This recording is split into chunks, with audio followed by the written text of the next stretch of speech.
Welcome to another episode of Real Life Survivor Stories, a talk show about real life, real people, and real stories. And if you're new and you're just tuning in, Real Life Survivor is a nonprofit organization. And what makes it unique is that it's an organization for every cause, every situation, and every circumstance. So no one ever has to feel alone or suffer in silence. We share stories on every platform. And here we give you a voice. And today I am so excited to have with us Asher Brown and his mom, Kristen. Welcome to the show, guys. Thank you so much for being here. Thank you for having us. It's a pleasure to have you here. Now, Kristen, we had shared your story before, and it was an amazing one, and it touched us all, and we're having you back, and I would love for you to start us out on the journey where Asher, this all began, and where your life changed, and where it began. So basically, Asher's a twin, so he has a twin sister. So I found out when I was 18 weeks pregnant that baby A, which is Asher, yes, was going to be born with 2 congenital heart defects and 1 kidney. Okay. And that he had to be born at the IWK in Halifax because with his heart condition, it was so complex that he needed to be with the cardiac team at the IWK. Wow. So he was born at 36 weeks, him and his twin sister. And when he was 2 weeks old, he underwent his first heart surgery. Wow. So his heart defect is called tetralogy of the flow with pulmonary atresia and a ventricular septal defect. So it's a lot of that's a lot of words, but it sounds like a whole mouthful of that's amazing, Asher. Yeah, so basically with his defect, he was born without his pulmonary artery.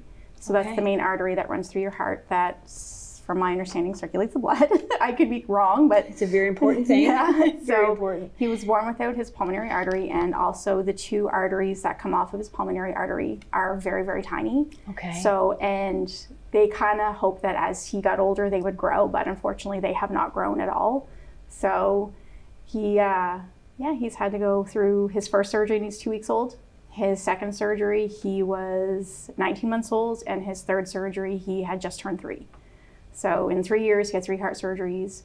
And unfortunately right now, his 2 stents he had put in May have not worked. They haven't worked? No, they haven't worked. So we are seeing the cardiac team in January, in the new year, and they will come up with a plan as to what they're going to do next. Wow. They're thinking to try to stent the other side of his heart, but we don't know how that's going to work either. So they're looking at potentially another heart surgery coming up sometime in the new year. So right. So how many has he had in total? In total, he has 3. 3. But he's also had 7 cardiac cath labs. So that's where they go through the femoral artery in his groin and go up to his heart. Wow. And then they will balloon his arteries in his heart. And like I said, they had just stented them in May. Now, do they freeze him for that? He goes to Did sleep. he feel that? He goes to sleep? Perfect. He's honestly, like, usually after surgery, like 5 or 6 days later, he's up walking around. Really? Yep. That's huge. Asher, is that a lot for you? Like, do you find that, do you get scared? Like, or are you just that brave little hero that I know, that little superhero?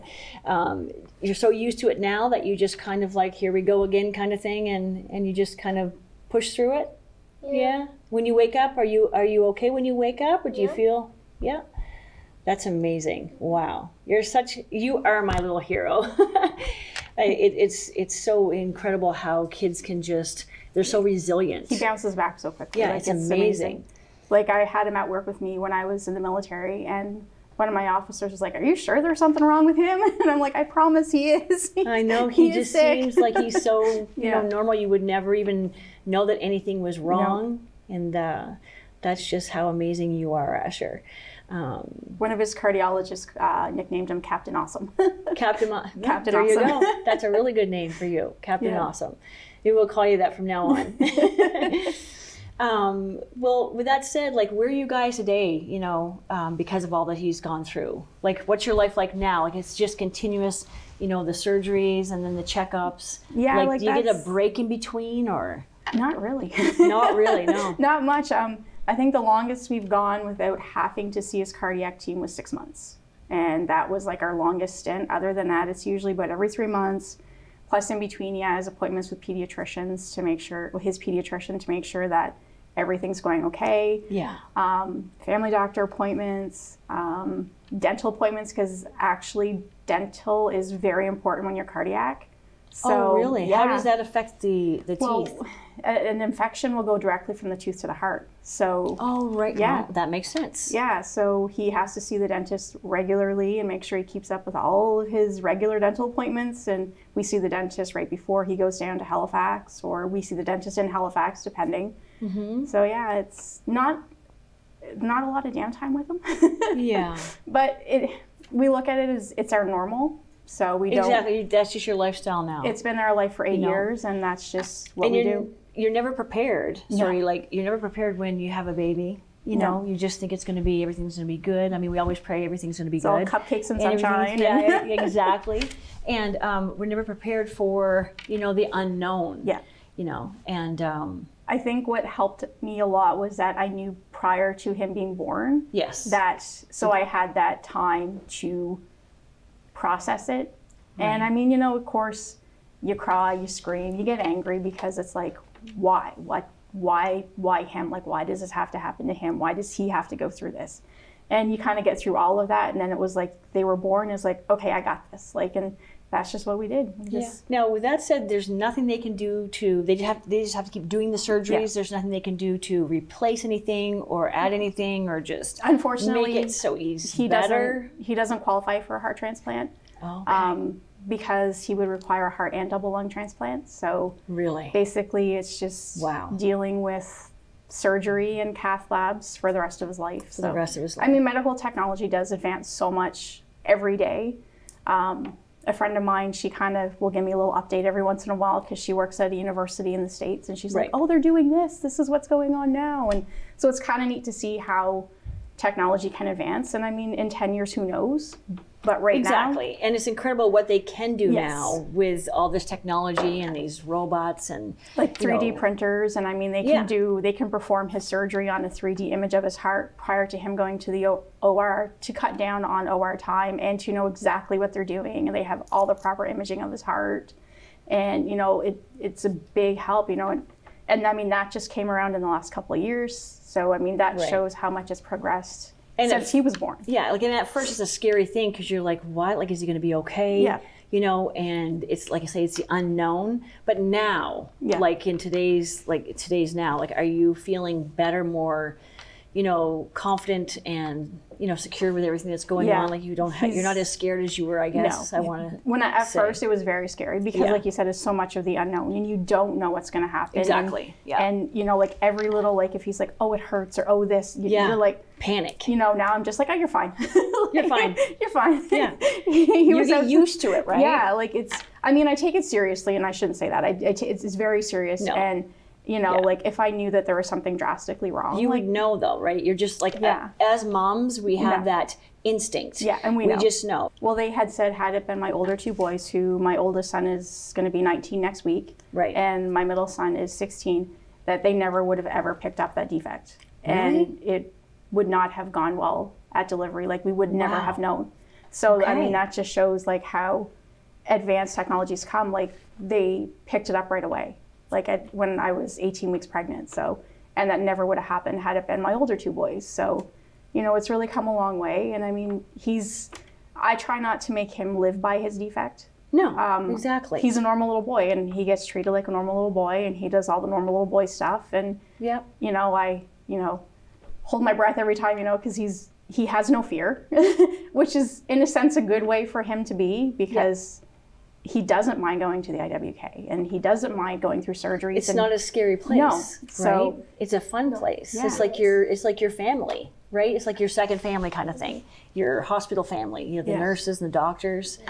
And it's a learning curve for everybody, just to learn, okay, this is going to be something new. We're not used to this. Yep. And how do we do it? Well, we're just going to follow instructions. Yep. That's when life comes with instructions, is when there's a problem.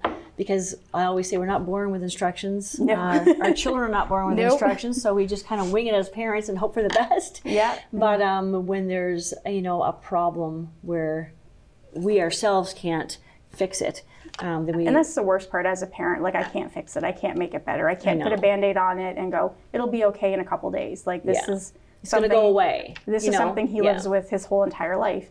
And I mean, he is getting to the point now where he's asked questions like, why?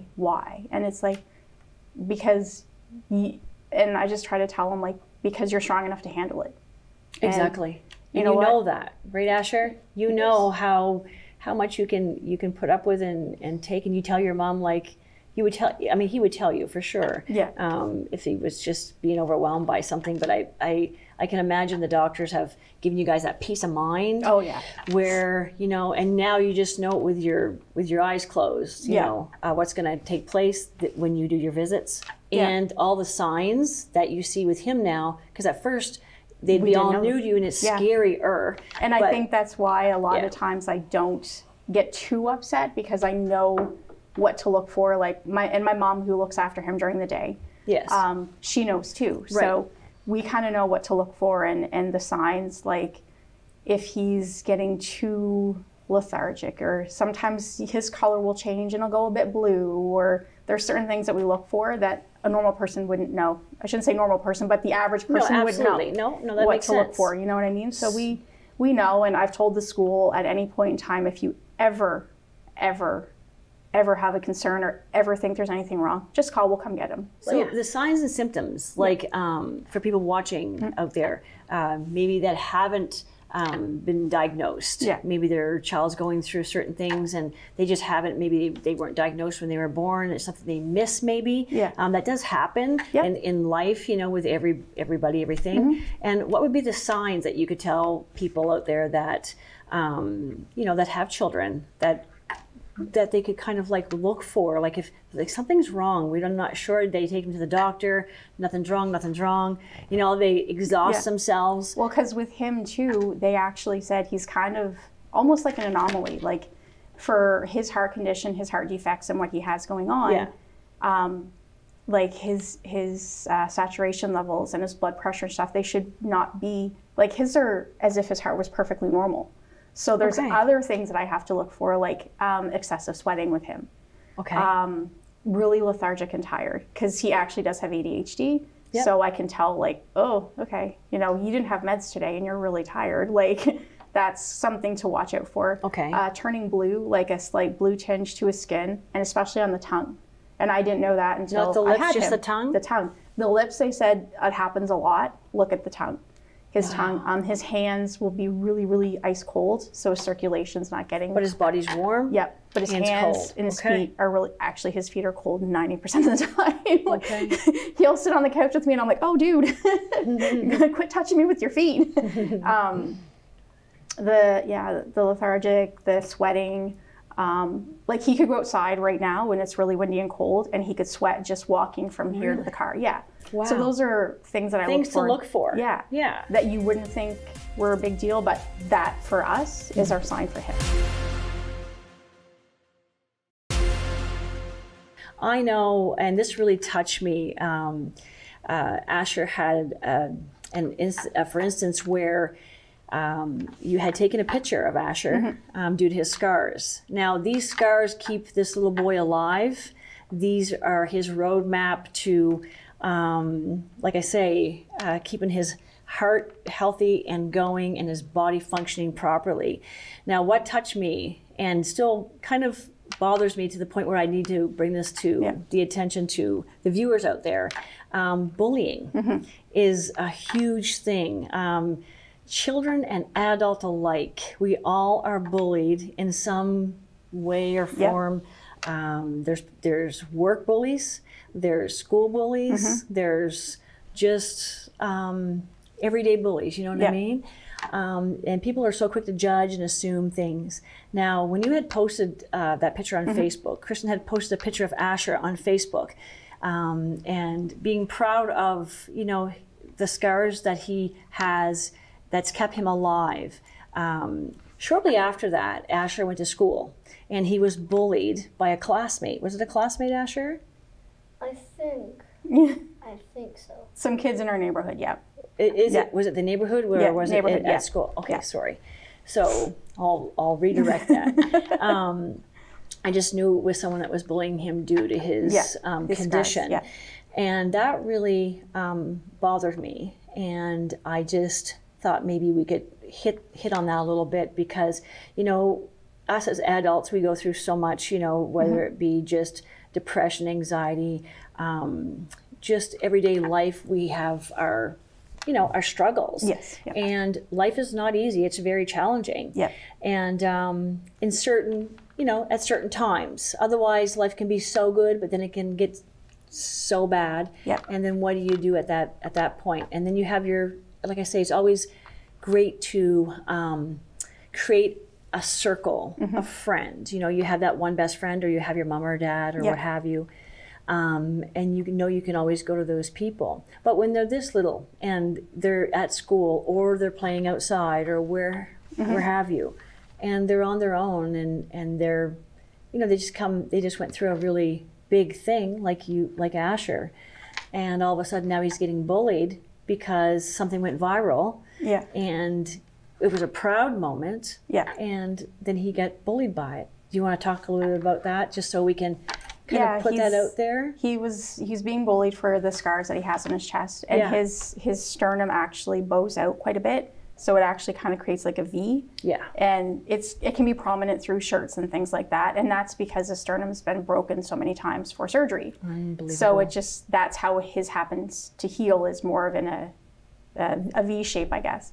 So he was being bullied, basically like, you're gross, and put a shirt on, and nobody wants to look at that, and get away from me. Like, just kids being kids and kids being mean. And unfortunately, you know, it really affected him, and he wouldn't put it, he was always a kid who would never wear a shirt. If he was outside playing, he wouldn't wear a shirt. He's a boy. And he shouldn't have to. And I've always wanted him to be very proud of those scars, because those scars are the reason why he's here. Absolutely. Without those scars, he wouldn't be here. That's right. So I've always instilled in him from the time he was very little, myself and my mom and my dad. Yeah. Like that's a badge of honor for you. Absolutely. Like, you know, and we've always told him chicks take scars, you know.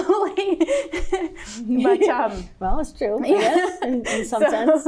We you know, we just always wanted him to be very proud of his scars, and because that's part of who he is, and that's made him who he is today.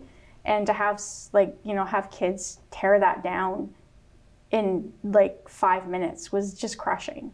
Absolutely. Because then he was like, well, I have to wear a shirt. I can't go without a shirt. And I'm like, no, dude, like, no, you can go without a shirt. Like, and he wouldn't for a very long time. It took us a lot of work to get him back up to where he was comfortable with himself. And he should never have been made to feel ashamed of those scars. And my point was that parents need to teach their kids, it starts at home, that it does. Not to bully. It absolutely does. That kids are different, and that's what makes kids special and kids unique, is their differences. And I don't ever want my children to feel ashamed of who they are or the scars that they have, because that's what made them who they are. Exactly. So he's, you know, he's strong, and he's gone through more than most adults will ever have to go through in their life. And he should never be ashamed of what his chest looks like, because that's why he's here. Absolutely. And I mean, you're going through enough now, and for someone to actually voice their opinion on, you know, like you say, the things they said to him was just it happened not okay. It happened once before. He was about 2, and we were at a lake, and a woman told me to put a shirt on him because his scars offended her. Yeah. Now, so as a mom, like, I mean, I'm a mom. I have children. How? I mean, I know how I would handle that, but how did you handle that in that moment? Like, I had to walk away. I felt it was best, given the situation, that I just walk away and cool down, because that really bothered me. Yeah. Because, you know, that's who he is. You know. Yeah. You know, he's a tough kid, and you know, and I don't ever want him to be ashamed of that. And that's why I wanted to touch on that today, because the thing is Asher, you should never feel different. No. Even though you've gone through maybe an operation, you know, maybe your friend didn't go through an operation, but you did, you know, and you survived it. Like, you're still here, you know, and that's what those scars are they're a symbol of, hey, I made it through this one and that one and this one kind of thing. He's got 3 of them right now. So. Yeah, exactly. And I think they're totally awesome. Yep. Now, with that said, how can I ask you a question and you're okay with that? How did that make you feel when that person, I'm not sure if it was a little boy or girl, had said whatever they had said to you, you know, in that moment? I mean, you're outside playing, you're having a good time, and they say something to you that's kind of hurtful, and you know that, I mean, you had to heal from those scars. You're like, you know, that hurt. Like, that wasn't fun. You know, after the surgery, I mean, you go through your healing process. And now you're feeling better. You know, thank you to those doctors at the IWK. They're amazing there. Aaron had to go there for a bit when he was younger.